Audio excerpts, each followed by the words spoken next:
بسم اللہ الرحمن الرحیم۔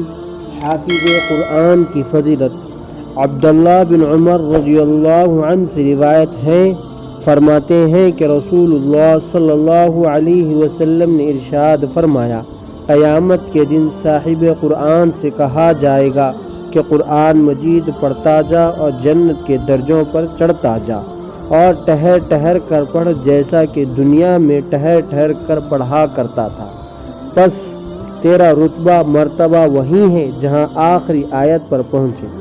مزید ابو داود کی روایت میں ہے کہ حضور اکرم صلی اللہ علیہ وسلم نے ارشاد فرمایا، جو شخص قرآن مجید پڑھے اور اس پر عمل کرے، اس کے والدین کو قیامت کے دن ایک تاج پہنایا جائے گا جس کی روشنی سورج کی روشنی سے بھی زیادہ ہوگی، اگر وہ آفتاب تمہارے گھروں میں ہو، پس کیا گمان ہے تمہارا اس شخص کے متعلق جو خود عمل کرنے والا ہے۔ قرآن مجید آخری کتاب ہے اور ہمارے نبی آخری نبی ہیں۔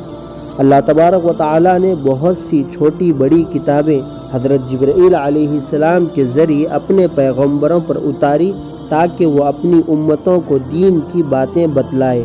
ان میں 4 کتابیں بہت مشہور ہیں۔ نمبر 1 توریت، جو کہ حضرت موسیٰ علیہ السلام پر اتاری گئی ہے۔ نمبر 2 زبور، جو کہ حضرت داؤد علیہ السلام پر اتاری گئی۔ نمبر 3 انجیل، جو کہ حضرت عیسیٰ علیہ السلام پر اتاری گئی۔ نمبر 4 قرآن مجید، جو کہ ہمارے آقا سیدنا محمد مصطفیٰ صلی اللہ علیہ وسلم پر اتاری گئی۔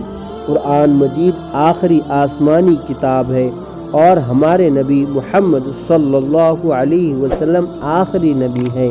ان کے بعد اب نہ کوئی نبی نہیں آئے گا اور نہ کوئی آسمانی کتاب